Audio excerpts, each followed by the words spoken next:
안녕하세요. 정보통입니다.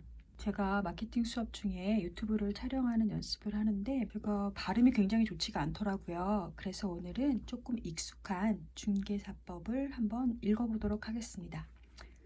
자, 공인중개사법 제32조 중개보수 등 제1항 개업공인중개사는 중개 업무에 관하여 중개 의뢰인으로부터 소정의 보수를 받는다. 다만 개업공인중개사의 고의 또는 과실로 인하여 중개 의뢰인 간의 거래 행위가 무효 취소 또는 해제된 경우에는 그렇지 아니하다. 개업공인중개사는 중개 의뢰인으로부터 중개 대상물의 권리관계 등의 확인 또는 계약금 등의 반환 채무 이행 보장에 소요되는 실비를 받을 수 있다. 3항 보수 지급 시기는 대통령령으로 한다. 공인중개사법 시행령에 보면 중개보수의 지급 시기는 약정에 따르되 약정이 없을 때에는 거래대금 지급이 완료된 날로 한다라고 나와 있습니다. 제4항 부속 토지를 포함한 주택의 중개에 대한 보수와 실비의 한도 등에 관하여 필요한 사항은 국토교통부령으로 정하는 범위 안에서 특별시 광역시 도 또는 특별자치도의 조례로 정하고 주택 외의 중개 대상물의 중개에 대한 보수는 국토교통부령으로 정한다.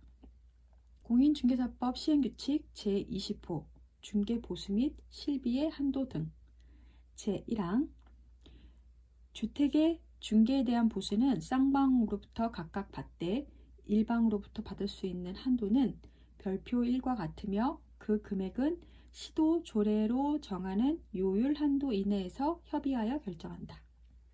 실비의 한도는 권리관계 등의 확인은 이전하고자 하는 중개인이 계약금 등의 반환 채무 이행의 보장에 드는 비용은 취득하고자 하는 의뢰인에게 청구할 수 있는데 이때 개업공인중개사가 영수증을 첨부해서 청구할 수 있습니다.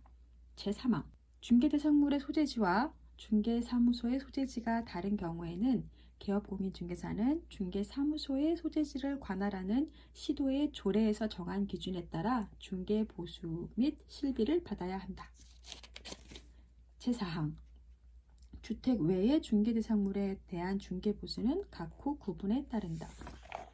5항 임대차 중 보증금 외에 차임이 있는 경우에는 월 단위 차임액의 100을 곱한 금액을 보증금에 합산한 금액을 거래 금액으로 한다. 단 합산한 금액이 5천만 원 미만인 경우에는 월 단위의 차임액의 70을 곱한 금액과 보증금을 합산한 금액을 거래 금액으로 한다. 교환 계약의 경우에는 교환 대상 중개물 대상 중 거래 금액이 큰 중개 대상물의 가액을 거래 금액으로 한다.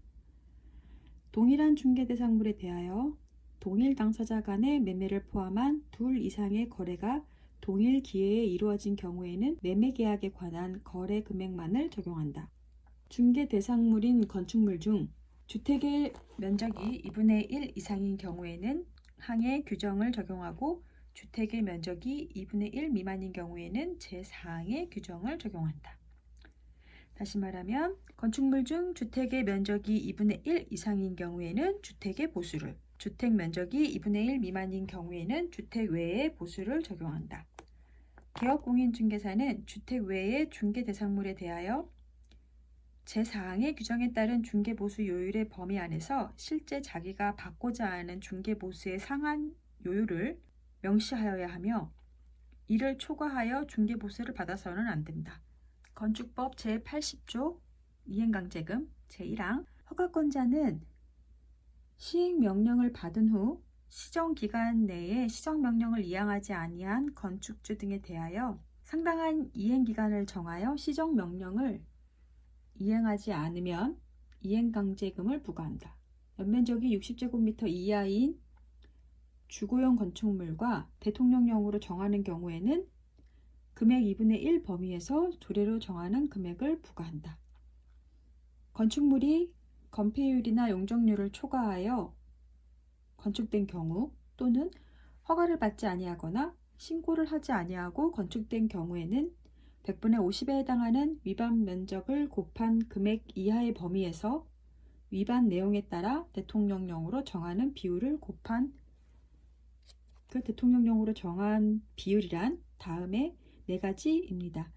건폐율을 초과하여 건축한 경우에는 100분의 80, 용적률을 초과하여 건축한 경우에는 100분의 90, 허가를 받지 않고 건축한 경우에는 100분의 100, 신고를 하지 않고 건축한 경우에는 100분의 70의 비율을 곱하게 됩니다. 이행강제금의 가중, 건축법 제80조. 허가권자는 영리 목적을 위한 위반이나 상습적 위반 등 대통령령으로 정하는 경우에 100분의 100 범위에서 지방자치단체의 조례로 정하는 바에 따라 가중하여야 한다. 이행강제금 부과징수, 건축법 제80조. 이행강제금. 허가권자는 최초의 시정명령에 있던 날을 기준으로 하여 1년에 2회 이내 범위에서 해당 지방자치단체의 조례로 정하는 횟수만큼 그 시정명령이 이행될 때까지 반복하여 이행강제금을 부과징수할 수 있다. 허가권자는 시정명령을 받은 자가 이를 이행하면 새로운 이행강제금의 부과를 즉시 중지하되 이미 부과된 이행강제금은 징수하여야 한다. 위반 건축물의 사례에 대해서 알아볼까요? 건폐율이나 용적률을 초과하여 건축한 경우, 불법으로 베란다를 확장한 경우, 옥탑방 등을 무단으로 증축한 경우, 무신고 무허가로 건축한 경우, 대장상 전용 면적과 실 면적이 다른 경우, 건물 외관에 테라스 판넬 지붕 등을 설치한 경우, 건축물 대장에 위반 건축물로 표기된 경우, 이런 것들은 이행강제금을 받을 수 있는 부분이기 때문에 잘 살펴보셔야 되겠습니다. 이상 오늘은 발음 연습을 한 보통사람 정보통이었습니다. 감사합니다.